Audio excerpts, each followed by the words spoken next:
नमस्कार दोस्तों, मैं नाम राहुल। तो दोस्तों आप सबके लिए ये जो क्लास है बहुत ज़्यादा इंपॉर्टेंट होने वाली है। अगर आपका आरसीटी का इस बार का एग्जाम है या दोस्तों क्योंकि आज की इस क्लास के अंदर हम बात करने वाले हैं आरसीटी के अति महत्वपूर्ण क्वेश्चन जो आपसे इस बार के एग्जाम के अंदर पूछा सकता है। तो दोस्तों बिना किसी के वीडियो को स्टार्ट करता है।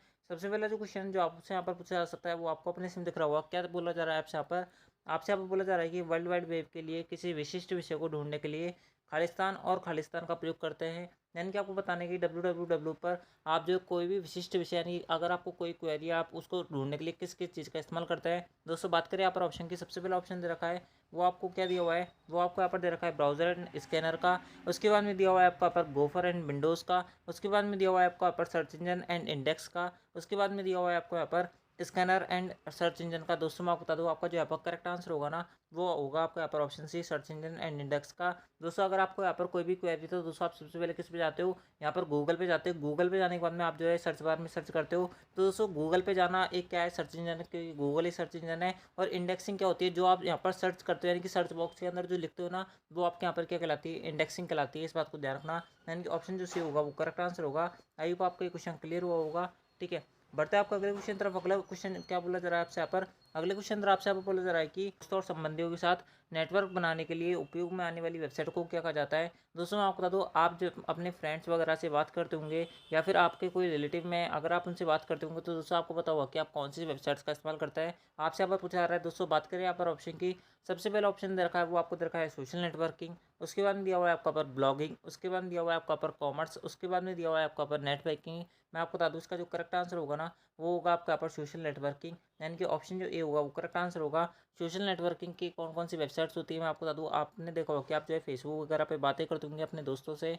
उसके अलावा व्हाट्सएप से बातें करते होंगे या फिर इंस्टाग्राम से बातें करते होंगे। दोस्तों ये सारी क्या होती है, आपके यहाँ पर सोशल नेटवर्किंग की साइट्स होती है जहाँ पर आप जो है चैटिंग वगैरह कर सकते हो। यानी कि ऑप्शन जो ए होगा वो करेक्ट आंसर होगा। ठीक है, बढ़ते हैं आपको अगले क्वेश्चन तरफ। अगला क्वेश्चन आपसे यहाँ पर क्या बोल रहा है, अगले क्वेश्चन आपसे यहाँ पर बोला जा रहा है कि यूआरएल क्या होता है। दोस्तों मैं आपको बता दूँ यूआरएल क्या होता है। आपने देखा होगा कि गूगल पे आपको यहाँ पर एक सर्च बार दिखता है, ठीक है, जिसके अंदर आप जो है कोई क्वेरी वगैरह सर्च करते हो। ठीक है, तो दोस्तों आपकी जो क्वेरी होती है ना जिसे आप यहाँ पर ढूंढ रहे होते हो गूगल पे, वही आपका क्या कहलाता है, यूआरएल कहलाता है। यूआरएल की फुल फॉर्म आपसे यहाँ पर पूछी जा सकती है। क्या फुल फॉर्म होती है, यूआरएल की फुल फॉर्म होती है यूनिफॉर्म रिसोर्स लोकेटर। क्या होती है, यूनिफॉर्म रिसोर्स लोकेटर। ठीक है, दोस्तों बात करें यहाँ पर ऑप्शन की, क्या क्या दे रखे हैं आपको, दे रखा है एक लाइव चैट प्रोग्राम जो कि हमारा इनकरेक्ट हुआ क्योंकि किसी प्रकार से चैटिंग से संबंधित नहीं होता।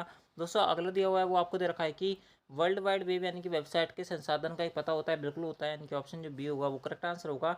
यानी कि आप जो है कोई भी वेबसाइट वगैरह सर्च करते हो वो तो आपका यूआरएल होता है कि नहीं है। यानी कि ऑप्शन जो बी होगा वो करेक्ट आंसर होगा। अभी आपको क्वेश्चन जो है वो क्लियर हुआ होगा। ठीक है, बढ़ते हैं आपको अगले क्वेश्चन तरफ। अगला क्वेश्चन आपसे यहाँ पर क्या बोल रहा है, अगले क्वेश्चन आपसे यहाँ पर बोला जा रहा है कि ई लर्निंग क्या दे रखा है, ई लर्निंग ऑनलाइन शिक्षा में आपको पाठ्य सामग्री किस किस विकल्प में मिलती है, यानी कि किस किस फीचर्स के अंदर मिलती है, किन किन ऑप्शंस के अंदर देखने को मिल जाती है। दोस्तों बात करें यहाँ पर ऑप्शन की, सबसे पहला ऑप्शन मिल रहा है वो आपको मिल रहा है वर्ल्ड डॉक्यूमेंट। उसके बाद दिया हुआ है आपका पर वीडियोज़। उसके बाद दिया हुआ है आपका पर स्लाइडर शो। उसके बाद में दिया हुआ है आपका पर पीडीएफ। दोस्तों मैं आपको बता दूँ, अगर आप यहाँ पर जैसे हमसे अभी क्या पढ़ रहे हो, ऑनलाइन पढ़ रहे हो, दोस्तों मैं आपको कौन कौन से फॉर्मेट के अंदर जो पीडीएफ है यानी कि कौन कौन से फॉर्मेट के अंदर एजुकेशन जो मटेरियल है वो आपको प्रोवाइड करवा सकता हूँ। वर्ड का डॉक्यूमेंट मैं आपको प्रोवाइड करवा सकता हूँ, वीडियोज़ मैं आपको यहाँ पर दे रहा हूँ। उसके अलावा पीडीएफ में प्रोवाइड करवा सकता हूँ, लेकिन दोस्तों स्लाइडर शो जो है मैं किसी भी प्रकार से आपको यहाँ पर प्रोवाइड नहीं करवा सकता क्योंकि पावर पॉइंट प्रेजेंटेशन के अंदर होता है। ठीक है, और पावर पॉइंट प्रेजेंटेशन के अंदर जब स्लाइड चल रही होती है यानी कि जब आप प्रेजेंटेशन देख रहे होते हैं तो दोस्तों उसको क्या बोला जाता है, स्लाइडर शो बोला जाता है। हम जो है उसे प्रोवाइड नहीं करवा सकते। यानी कि ऑप्शन जो सी होगा वो करेक्ट आंसर होगा। आई होप आपको क्वेश्चन क्लियर हुआ होगा। बढ़ते हैं आपका अगले क्वेश्चन तरफ। अगला क्वेश्चन आपसे यहाँ पर क्या बोल रहा है, अगले क्वेश्चन अंदर आपसे यहाँ पर बोला जा रहा है कि डायरेक्टरी सर्च को खालिस्तान भी कहा जाता है। दोस्तों बात करें यहाँ पर ऑप्शन की, सबसे पहला ऑप्शन मिल रहा है वो आपको दिया गया है यूनिक सर्च। उसके बाद में दिया हुआ है आपका पर इंडेक्स सर्च। उसके बाद में दिया हुआ है आपका पर डायरेक्टरी सर्च। उसके बाद दिया हुआ है आपका पर दिए गए सभी। दोस्तों मैं आपको बता दूँ इसका जो करेक्ट आंसर होगा ना वो होगा आपका पर ऑप्शन डी, दिए गए सभी जो होंगे वो हमारे डायरेक्टरी सर्च के अन्य नाम होते हैं। ठीक है, दोस्तों बढ़ते हैं आपका अगले क्वेश्चन तरफ। अगला क्वेश्चन आपसे यहाँ पर क्या बोल रहा है, अगले क्वेश्चन अंदर आपसे यहाँ पर बोला जा रहा है कि ऑनलाइन शॉपिंग वेबसाइट का एक उदाहरण है। यानी कि आप जो है ऑनलाइन खरीदारी कौन कौन सी वेबसाइट के थ्रू कर सकते हैं। आपसे यहाँ पर बोला जा रहा है। दोस्तों बात करें यहाँ पर ऑप्शन की, सबसे पहला ऑप्शन मिल रहा है वो आपको मिल रहा है स्नैपडील। क्या मिल रहा है? स्नैपडील। उसके बाद में दिया हुआ है आपको ऊपर अमेजन, उसके बाद में दिया हुआ है आपको ऊपर फ्लिपकार्ट, उसके बाद में दिया हुआ है आपको ऊपर दिए गए सभी। दोस्तों आपको पता होगा कि आप जो है ऑनलाइन खरीदारी जो है स्नैपडील के माध्यम से कर सकते हो, अमेजन के माध्यम से भी कर सकते हो, फ्लिपकार्ट के माध्यम से भी कर सकते हो। यानी ऑप्शन जो डी होगा ना, दिए गए सभी जो होगा वो हमारा इस क्वेश्चन करेक्ट आंसर होगा। ठीक है, बहुत ही बेसिक सा क्वेश्चन था, आई होप आपको ये क्वेश्चन पता होगा। ठीक है दोस्तों, सातवां क्वेश्चन में से हो गया हमसे। ठीक है, हम वापस देख लेते हैं। सातवां क्वेश्चन जो था वो आपका ये रहा। ठीक है दोस्तों, बढ़ते हैं आपका अगले क्वेश्चन तरफ। अगला क्वेश्चन आपसे यहाँ पर क्या बोल रहा है? अगला क्वेश्चन आपसे यहाँ पर बोल रहा है कि ईमेल क्या होता है। दोस्तों आपको पता होगा कि ईमेल का आपसे यहाँ पर क्या बोला जा रहा है, ईमेल क्या होता है आपको यहाँ पर बताना है। दोस्तों बात करें यहाँ पर ऑप्शन की, क्या क्या दे रखे हैं आपको यहाँ पर। सबसे पहला ऑप्शन दे रखा है वो आपको दे रखा है इंजीनियरिंग इंटरनेट मेलिंग, जो कि हमारा इनकरेक्ट होगा। उसके बाद दिया हुआ है आपका ऊपर इंस्टेंट मैसेजिंग, जो भी हमारा इनकरेक्ट होगा। उसके बाद दिया हुआ है आपका ऊपर ई कॉमर्स, जो भी हमारा इनकरेक्ट होगा। इनमें से कोई नहीं जो होगा वो करेक्ट आंसर होगा, क्योंकि ईमेल जो होता है ना वो आपका पर एक इलेक्ट्रॉनिक मेल होता है, कोई चैटिंग की बात नहीं होती है, यानी कि कोई चैटिंग का संसाधन नहीं होता, यानी मैसेजिंग आपका होगा नहीं। यानी कि ऑप्शन जो डी होगा वो करेक्ट आंसर होगा। आई होप आपको क्वेश्चन जो है वो क्लियर हुआ होगा। ठीक है दोस्तों, बढ़ते हैं आपका अगले क्वेश्चन तरफ। अगला क्वेश्चन आपसे यहाँ पर क्या बोल रहा है? अगले क्वेश्चन आपसे यहाँ पर बोला जा रहा है कि ई कॉमर्स का लाभ क्या होता है, यानी कि ई कॉमर्स का लाभ क्या है। ई कॉमर्स क्या होता है, सबसे पहले बात कर लेते हैं। ई कॉमर्स वो होती है जो आपके ऑनलाइन वेबसाइट्स होती हैं जहाँ से आप खरीदारी करते हो, जैसे कि फ्लिपकार्ट हो गई। ठीक है, क्या हो गई? फ्लिपकार्ट हो गई, या फिर आपके यहाँ पर अमेजन वगैरह हो गई। ये सारी क्या होती है, ये आपके यहाँ पर ई कॉमर्स की वेबसाइट्स होती है। इनके कौन कौन से फ़ायदे होते हैं? आपको यहाँ पर सर्विस अच्छी मिलती है, सुविधा अच्छी मिलती है, बिल्कुल होता है फ़ायदा। उत्पादों की श्रृंखला होती है, अलग अलग वैरायटी की आपको यहाँ पर क्या मिल जाते हैं, प्रोडक्ट मिल जाते हैं, ये भी होती है। पैसे की बचत भी होती है, आपको यहाँ पर कैशबैक्स मिलते हैं। यानी ऑप्शन जो डी होगा, दिए गए सभी जो होगा हमारा करेक्ट आंसर होगा। आई होप आपको क्वेश्चन क्लियर हुआ होगा। ठीक है, तो दोस्तों बढ़ता है आपका अगले क्वेश्चन तरफ। अगला क्वेश्चन आपसे यहाँ पर क्या बोल रहा है? अगले क्वेश्चन तरफ आपसे बोला जा रहा है कि सोशल नेटवर्किंग साइट के उदाहरण है, यानी कि आपको बताना है कि सोशल नेटवर्किंग की कौन कौन सी साइट्स होती है। दोस्तों बात करें यहाँ पर ऑप्शन की, सबसे पहले ऑप्शन मिल रहा है वो आपको मिल रहा है फेसबुक, उसके बाद दिया हुआ है आपका पर ट्विटर, उसके बाद दिया हुआ है आपका पर इंस्टाग्राम, उसके बाद दिया हुआ है आपका पर दिए गए सभी। दोस्तों मैं आपको बता दूँ इसका जो करेक्ट आंसर होगा वो होगा आपका पर दिए गए सभी। ऑप्शन जो डी है वो करेक्ट आंसर है। बहुत ज़्यादा बेसिक सा क्वेश्चन था। ठीक है, बढ़ते हैं आपके अगले क्वेश्चन तरफ। अगला क्वेश्चन आपसे यहाँ पर क्या बोल रहा है? अगले क्वेश्चन तरफ आपसे बोला जा रहा है कि डोमेन नाम के पीछे डॉट आने के बाद आखिरी भाग को क्या कहा जाता है। दोस्तों सबसे पहले बात कर लेते हैं डोमेन नेम क्या होता है। इनकी डॉट के पीछे बाद में आने वाले भाग को क्या कहा जाता है। आपने देखा होगा बहुत सारी वेबसाइट्स होती है जिनके नाम के पीछे डॉट कॉम आता है, डॉट इन आता है, या फिर डॉट ओ आर जी आता है। ये सारे जो यहाँ पर डॉट के बाद आने वाले जो नाम होते हैं इनके बारे में पूछा जा रहा है कि इन्हें क्या कहा जाता है। दोस्तों मैं आपको बता दूँ ये डॉट के बाद में जो आने वाले नाम होते हैं ना, इनको हम यहाँ पर डोमेन कोड्स के नाम से जानते हैं। किसके नाम से जानते हैं? डोमेन कोड्स के नाम से। ठीक है, आप यहाँ पर समझ लो, इन्हें हम यहाँ पर डोमेन कोड्स के नाम से जानते हैं। यानी कि ऑप्शन के बारे में बात करें, यहाँ पर सबसे पहला ऑप्शन मिल रहा है वो आपको मिल रहा है ईमेल टारगेट, जो कि हमारा इनकरेक्ट होगा। पते के लिए ईमेल, ये भी हमारा इनकरेक्ट होगा। डीएनए होता नहीं है, यानी कि डोमेन कोड्स जो होगा वो करेक्ट आंसर होगा। ठीक है, ये आपको यहाँ पर डायरेक्ट याद रखना पड़ेगा। बढ़ते हैं आपका अगले क्वेश्चन तरफ। अगला क्वेश्चन आपसे यहाँ पर क्या बोल रहा है? अगले क्वेश्चन तरफ आपसे यहाँ पर बोला जा रहा है कि क्लाउड स्टोरेज प्लेटफॉर्म का उदाहरण है। दोस्तों मैं आपको बता दूँ क्लाउड स्टोरेज जो प्लेटफॉर्म होते हैं ना, ये आपके यहाँ पर 2 से 3 जो होता है वो बहुत ज़्यादा फेमस है, जो आपसे यहाँ पर बार बार पूछा आता है, सारों को आप रट लो। सबसे पहला जो नाम आता है वो आता है आपका यहाँ पर माइक्रोसॉफ्ट वन ड्राइव। किसका आता है? माइक्रोसॉफ्ट। ठीक है, मैं वापस लिखता हूँ, गलती लिखने में आ गया। क्या आता है? Microsoft, Microsoft one drive. ठीक है, एक तो ये होता है। दूसरा जो होता है वो आपका यहाँ पर होता है ड्रॉप बॉक्स। तीसरा जो होता है वो होता है आपका यहाँ पर गूगल ड्राइव। चौथा जो होता है वो होता है आपका पर राजस्थान की जितनी भी, जैसे राजस्थान ई क्लाउड, राजस्थान ई साइन, राजस्थान मेघ, राजस्थान ई वॉलेट, ये सारे क्या होता है आपके यहाँ पर क्लाउड आधारित प्लेटफॉर्म होते हैं। ठीक है, इन बात को आप यहाँ पर याद रखना। दोस्तों बात करें यहाँ पर ऑप्शन की, सबसे पहला ऑप्शन मिल रहा है वो आपको मिल रहा है माइक्रोसॉफ्ट वन ड्राइव, जो कि क्लाउड स्टोरेज प्लेटफॉर्म होता है। गूगल ड्राइव भी होता है, ड्रॉप बॉक्स भी होता है। इनका ऑप्शन जो डी होगा वो करेक्ट आंसर होगा। दोस्तों मेनली जो आपसे यहाँ पर पूछे आते हैं केवल और केवल ये 3 ही पूछे आते हैं, ये आपसे यहाँ पर नहीं पूछे आते। ठीक है, लेकिन फिर भी आप यहाँ पर याद रखना, आपसे क्या पता पूछ लिया जाए, तो दोस्तों आप जो है यहाँ पर रिस्क मत लेना। बढ़ता है आपका अगले क्वेश्चन तरफ। अगला क्वेश्चन आपसे यहाँ पर क्या बोल रहा है? अगले क्वेश्चन आपसे आपको बोला जा रहा है कि एमओसी का फुल फॉर्म क्या होता है। दोस्तों मैंने आपको काफ़ी बार बताया कि एमओसी की फुल फॉर्म होती है मैसिव ओपन ऑनलाइन कोर्सेज। यानी कि बात करें यहाँ पर ऑप्शन की, सबसे पहला ऑप्शन मिल रहा है वो आपको मिल रहा है मैसिव ओपन ऑनलाइन क्लासेज, जो कि हमारा इनकरेक्ट होगा। उसके बाद में दिया हुआ है आपका और मास्टर ओपन ऑनलाइन क्लासेज, जो भी हमारा इनकरेक्ट होगा। लेकिन दोस्तों ऑप्शन सी के अंदर पढ़ोगे, यहाँ पर लिखा हुआ है मैसिव ओपन ऑनलाइन कोर्सेज, जो कि हमारा इस क्वेश्चन करेक्ट आंसर होगा। यानी कि ऑप्शन जो सी है वो करेक्ट आंसर है। आई होप आपको ये जो क्वेश्चन है वो आपका क्लियर हुआ होगा। ठीक है दोस्तों, फुल फॉर्म आपको यहाँ पर डायरेक्ट याद रखनी पड़ेगी, इनका कोई शॉर्टकट नहीं है यहाँ पर। ठीक है, बढ़ते हैं आपका अगले क्वेश्चन तरफ। अगला क्वेश्चन आपसे और क्या बोल रहा है? अगले क्वेश्चन आपसे बोला जा रहा है कि राजस्थान ई ज्ञान में किस प्रकार की पाठ्य सामग्री उपलब्ध है। दोस्तों ये आपसे इनडायरेक्टली पूछ रहा है कि ऑनलाइन आपको कौन कौन सी पाठ्य सामग्री आपको यहाँ पर देखने को मिल जाती है।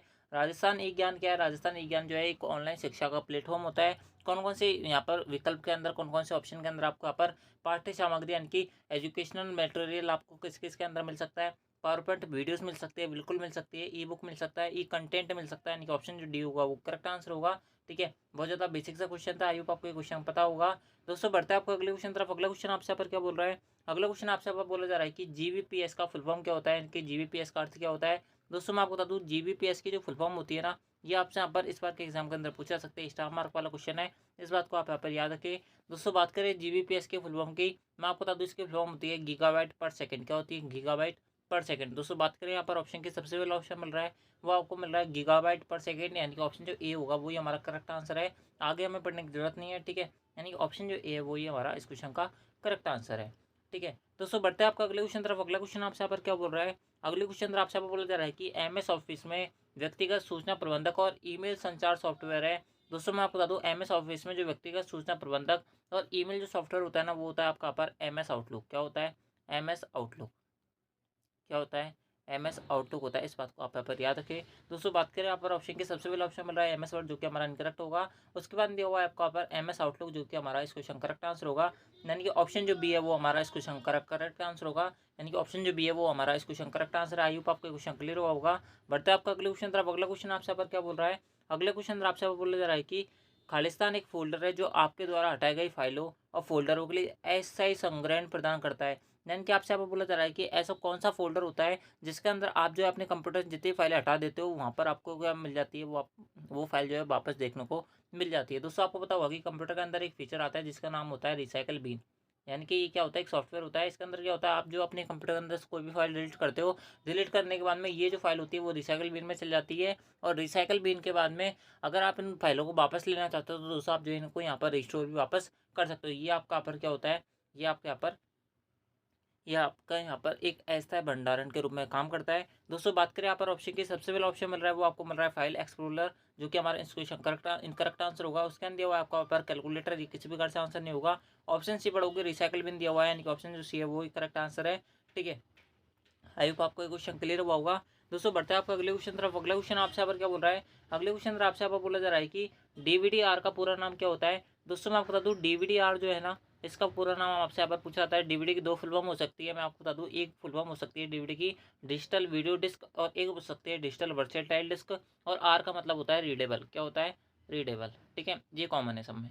ये क्या होता है? रीडेबल होता है इसका मतलब। ठीक है, दोस्तों बात करें यहाँ पर ऑप्शन की, सबसे पहला ऑप्शन मिल रहा है आपको, क्या मिल रहा है? डिजिटल वीडियो डिस्क, जी हो सकता है रीडेबल, ये आपका यहाँ पर करेक्ट आंसर होगा। उसके बाद दिया हुआ है आपका पर डिस्क वीडियो डिजिटल, ये हमारा इनकरेक्ट होगा। उसके बाद दिया हुआ है आपका पर डिजिटल वीडियो डिस्क, ये ठीक है, लेकिन दोस्तों आपको यहाँ पर रिकॉर्डेबल दे रखा है जो हमारा इनकरेक्ट होगा। उसके बाद दिया हुआ है आपका पर डिजिटल वीडियो डिस्क, ये करेक्ट है। रिकर्सिव जो होगा वो हमारा इस क्वेश्चन इनकरेक्ट होगा। यानी कि ऑप्शन जो है वो, ऑप्शन जो ए है वो हमारा इस क्वेश्चन करेक्ट आंसर होगा। आगे हमें पढ़ने की जरूरत नहीं थी वैसे। ठीक है, दोस्तों बढ़ते हैं आपको अगले क्वेश्चन तरफ। अगले क्वेश्चन अंदर आपको यहाँ पर दो स्टेटमेंट दे रखे हैं, आपको बताना है कौन सा गलत कौन सा सही है। दोस्तों आपको यहाँ पर सबसे पहला स्टेटमेंट दे रखा है वो आपको दे रखा है आउटलुक 2010 एक एप्लीकेशन सॉफ्टवेयर नहीं होता। दोस्तों मैं आपको बता दूं, पहला स्टेटमेंट ही गलत है। क्यों गलत है?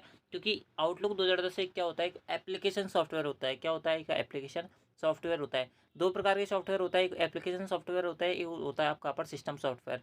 सिस्टम सॉफ्टवेयर क्या होता है? जो सॉफ्टवेयर आपको जब आप विंडोज इंस्टॉल करते हो ना, तो बाय डिफॉल्ट देखने को मिलता है, वो आपका पर सिस्टम सॉफ्टवेयर होता है। और एप्लीकेशन सॉफ्टवेयर वो होता है जिन्हें आप यहाँ पर बाहर से या फिर विंडोज इंस्टॉल वगैरह से डाउनलोड करते हो, वो क्या कहलाता है? वो आपके यहाँ पर एप्लीकेशन सॉफ्टवेयर कहलाता है। इस बात को यहाँ पर याद रखें। यानी कि पहला तो इनकरेक्ट होगा, यानी कि पहला इनकरेक्ट है, यानी कि पहला वक्तव्य एक गलत है, वक्तव्य दोनों सही है, ये हमारा इनकरेक्ट हो जाएगा। पहला ऑप्शन तो हो नहीं सकता है इसका आंसर। ठीक है, आगे हम जो है स्टेटमेंट दूसरे को बाद में पढ़ेंगे, हमारे पहले ऑप्शन काट लेते हैं कि कौन कौन सा इसका आंसर नहीं हो सकता। दोस्तों दोनों वक्तव्य गलत है, इसका हम बोल नहीं सकते। उसके अंदर वो आपका वक्तव्य पहला गलत है, दूसरा सही है, इसका भी नहीं बोल सकते। वक्तव्य पहला सही है, पहला तो गलत है।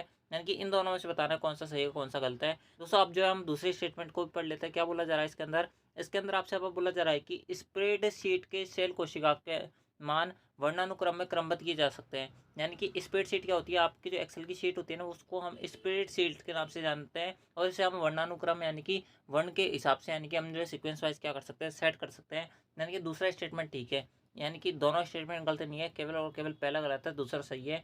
यानी कि ऑप्शन के बारे में बात करें मेरे भाई, तो आपका यहाँ पर ऑप्शन जो सी होगा ना, वो करेक्ट आंसर होगा।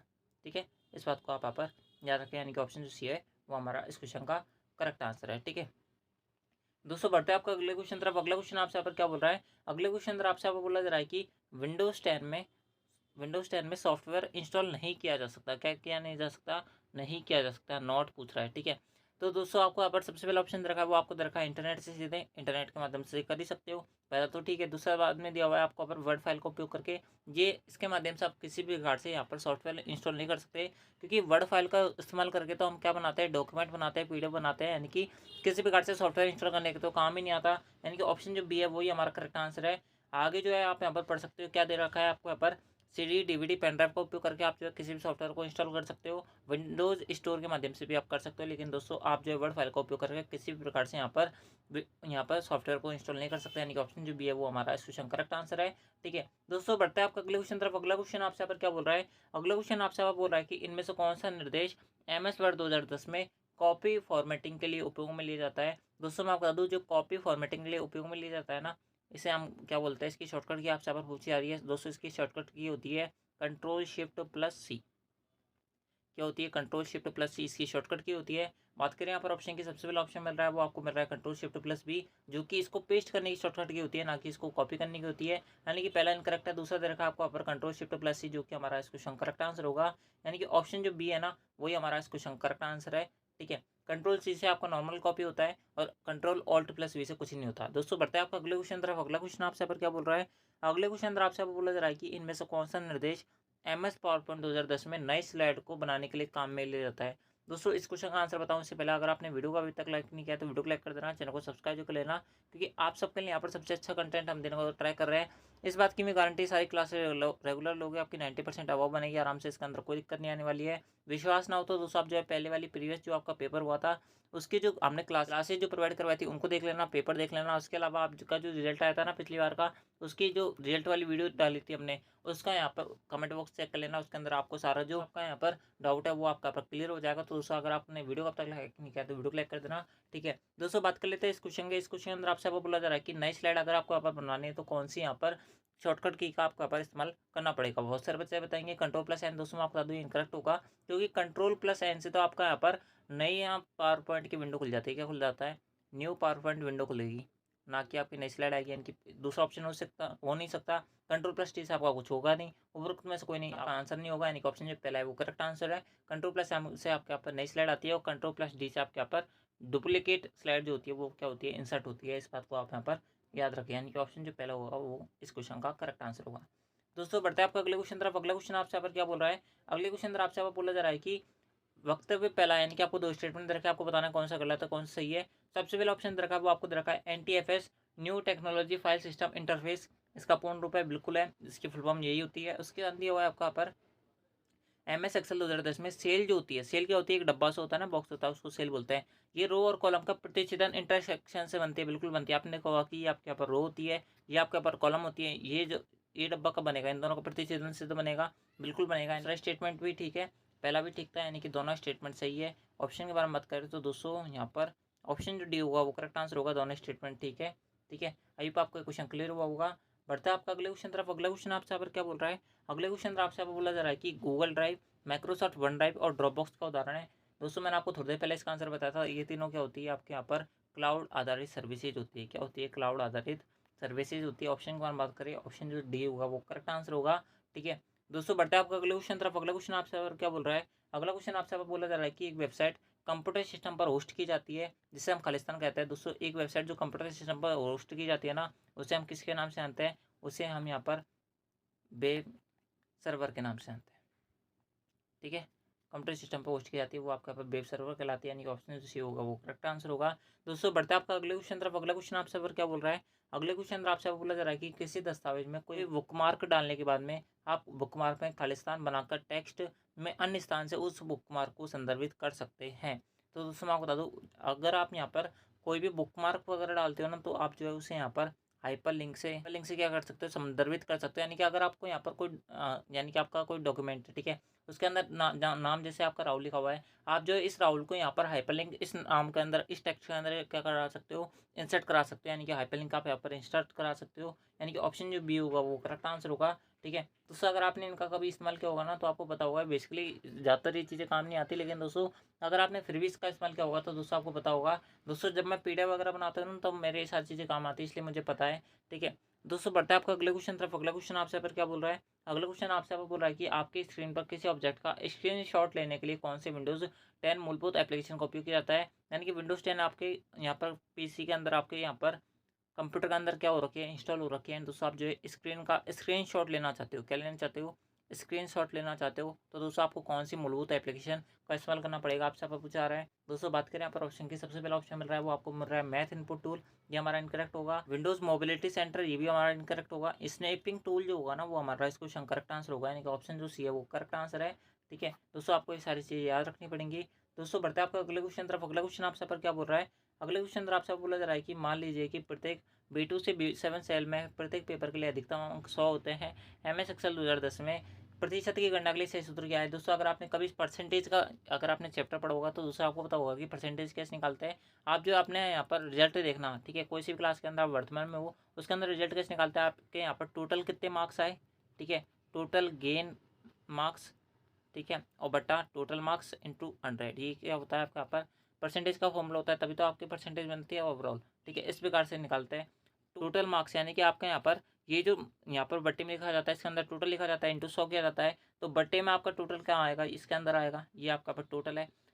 सम ऑफ B2 से B7 सेल, यानी कि आपके टोटल कितने मार्क्स गेन किए, बटा 600, यानी कि टोटल मार्क्स आपके 600 थे, 600 में से आपने 500 400 300 जो भी आपने मार्क्स गेन किया वो आपका ऊपर आएगा, इंटू 100 आएगा, यानी कि ऑप्शन जो बी है वो करेक्ट आंसर है। दूसरा, अगर आप अपने परसेंटेज का फॉर्मूला पता होगा ना तो दोस्तों आप जो इस क्वेश्चन को बना पाओगे, इसके अंदर कुछ ही नहीं था। दोस्तों बढ़ता है आपका अगले क्वेश्चन तरफ। अगला क्वेश्चन आपसे पर क्या बोल रहा है, अगला क्वेश्चन आपसे बोल रहा है कि MS वर्ड 2010 में सबसे नीचे क्षैतिज पट्टी होती है जिसमें पृष्ठ संख्या, शब्द गणना आदि जैसे विकल्प होता है। अगर आपने कभी MS वर्ड चलाया होगा ना दोस्तों आपको पता होगा कि आप जो है ना, जैसे आपके यहाँ पर एक वर्ड खुला हुआ है, वर्ड खुला होने के बाद में आपने देखा होगा कि एक पट्टी होती है नीचे जहाँ पर आपका वर्ड काउंट हो रखे होते हैं, पेज नंबर वगैरह लिखा होता है। दोस्तों ये सारी चीज़ें किस में लिखी होती है, ये आपके यहाँ पर एक पट्टी सी होती है, उस पर लिखा होता है। इस पट्टी को हम किस नाम से जानते हैं, इस पट्टी को हम ना जानते हैं स्टेटस बार के नाम से। किस नाम से, स्टेटस बार के नाम से। ठीक है, स्टेटस बार के नाम से जानते हैं इस पद को, आप यहाँ पर याद रखिए। दोस्तों बात करें यहाँ पर ऑप्शन की, सबसे पहला ऑप्शन मिल रहा है वो आपको मिल रहा है टाइटल बार।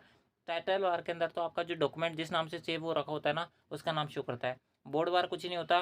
स्टेटस बार जो होगा वो हमारा इस क्वेश्चन करेक्ट आंसर होगा, यानी कि ऑप्शन सी होगा वो हमारा इस क्वेश्चन का करेक्ट आंसर है। दोस्तों बढ़ता है आपका अगले क्वेश्चन तरफ। अगला क्वेश्चन आपसे पर क्या बोल रहा है, अगले क्वेश्चन के अंदर आपसे बोला जा रहा है कि आप आप MS पावरपॉइंट 2010 में किस टाइप में चित्र, टेक्स्ट बॉक्स और चार्ट आदि सम्मिलित कर सकते हैं। यानी कि आपसे यहाँ बोला जा रहा है कि MS पावरपॉइंट के अंदर अगर आपको यहाँ पर चार्ट वगैरह सम्मिलित करना है तो दोस्तों आपको यहाँ पर कौन से टैब के अंदर जाना पड़ेगा। दोस्तों MS पावरपॉइंट 2010 के अंदर आपको वहाँ पर एक टैब मिलता है जिसका नाम होता है इंसर्ट टैब। इंसर्ट टैब के अंदर ये सारी चीज़ें आपको यहाँ पर देखने को मिल जाती है, यानी कि ऑप्शन जो बी हुआ वो हमारा इस क्वेश्चन करेक्ट आंसर होगा। दोस्तों अगर आपने कभी इस्तेमाल किया होगा तो आपको पता होगी, जाहिर सी बात है ये सारी चीज़ें। ठीक है, बढ़ता है आपका अगले क्वेश्चन तरफ। अगला क्वेश्चन आपसे पर क्या बोल रहा है, अगले क्वेश्चन अंदर आपसे बोला जा रहा है कि विंडोज 10 निर्मित टूल हस्तलिखित गणितीय अभिव्यक्ति को पहचान कर वर्ड प्रोसेसिंग या कंप्यूटेशनल प्रोग्राम में डाल सकता है। तो दोस्तों मैं आपको बता दूं, जो आपके यहाँ पर गणितीय अभिव्यक्ति को पहचानता है ना हाथ से लिखी हुई को, वो आपके यहाँ पर क्या कहलाता है, वो आपके यहाँ पर मैथ इनपुट टूल कहलाता है। इनके ऑप्शन जो बी होगा वो हमारा इस क्वेश्चन करेक्ट आंसर होगा। ठीक है, ऑप्शन जो बी है वो हमारा इस क्वेश्चन का करेक्ट आंसर है। गणित से रिलेटेड ये सारी चीज़ें यही करता है। ठीक है, बढ़ता है आपका अगले क्वेश्चन तरफ। अगला क्वेश्चन आपसे पर क्या बोल रहा है, अगला क्वेश्चन अंदर आपसे बोला जा रहा है कि SQL का पूरा नाम क्या है। दोस्तों मैं आपको बता दूं, SQL का जो पूरा नाम होता है ना, इसका नाम होता है स्ट्रक्चर्ड क्यूरी लैंग्वेज। क्या होता है, स्ट्रक्चर्ड क्यूरी लैंग्वेज। बात करें यहाँ पर ऑप्शन की, सबसे पहला ऑप्शन मिल रहा है वो आपको मिल रहा है स्ट्रक्चर्ड क्यूरी लैंग्वेज, यानी कि ऑप्शन जो ए होगा ना वही हमारा करेक्ट आंसर होगा। फुल फॉर्म तो आपको डायरेक्ट याद रखनी पड़ेंगी।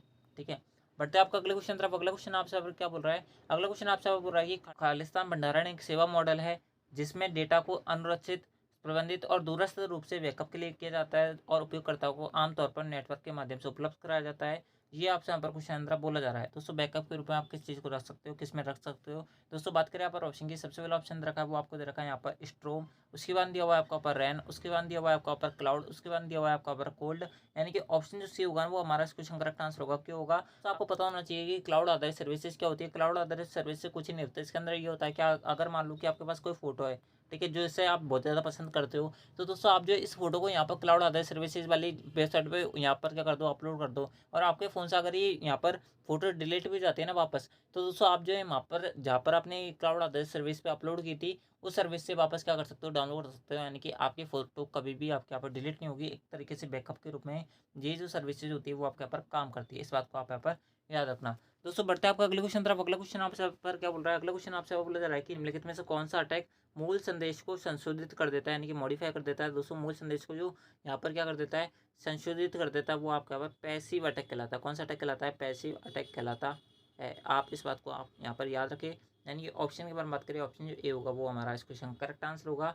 ठीक है, बढ़ते हैं आपका अगले क्वेश्चन तरफ। एंड दोस्तों मैं आपको बता दूं, अगर आपने किसी भी बहन ने अब तक वीडियो को लाइक नहीं किया है तो वीडियो को लाइक कर देना, चैनल को सब्सक्राइब जो कर लेना। अगर पहले वाली वीडियोस नहीं देखे तो उनको जरूर देखना। आपकी अच्छी परसेंटेज की गारंटी हम ले रहे थे। दोस्तों आपका फर्ज बनता है कि इन वीडियो को देखें, तभी तो आपकी परसेंटेज बनेगी। नहीं तो आपके बिना, अगर आपको क्वेश्चन ही नहीं पता होंगे, आपका आंसर नहीं आता होंगे, तो दोस्तों आप जो कैसे यहाँ पर परसेंटेज की सोच सकते हो कि हमारी परसेंटेज बन जाएगी। दोस्तों आपको इसलिए पढ़ना तो पड़ेगा। तो दोस्तों अगर आपने क्लासेस नहीं देखे ना अब तक, तो वीडियो को जरूर देखें और दोस्तों अपनी तैयारी को यहाँ पर मौजूद बनाएं। बढ़ते हैं आपका अगले क्वेश्चन तरफ। अगला क्वेश्चन आपसे पर क्या बोल रहा है, अगला क्वेश्चन आपसे बोल रहा है कि इनमें से कौन सा सॉफ्टवेयर सिस्टम का एक उदाहरण नहीं है जिसे वर्ल्ड वाइड वेब पर जानकारी खोजने के लिए डिजाइन किया गया है। दोस्तों पेंट पर आप किसी प्रकार से जानकारी यहाँ पर क्या नहीं कर सकते, हासिल नहीं कर सकते। यानी कि ऑप्शन जो ए है वो ही हमारा इस क्वेश्चन करेक्ट आंसर है। बात करिए बाकी जो तीन है ना, वो आपके यहाँ पर सर्च इंजन के प्रकार है। क्या है, सर्च इंजन है जहाँ पर आप कोई वेबसाइट सर्च कर सकते हो। तो इस पर आप जो किसी वेबसाइट को यहाँ पर क्या कर सकते हो, खोज सकते हो। ठीक है दोस्तों, बढ़ते हैं आज की इस क्लास का, आज की इस वीडियो का सबसे लास्ट एंड फाइनल क्वेश्चन। क्या बोला जा रहा है आपसे यहाँ पर, आपसे यहाँ पर बोला जा रहा है कि निम्नलिखित में से कौन सी पहली पीढ़ी के कंप्यूटर का मुख्य घटक है।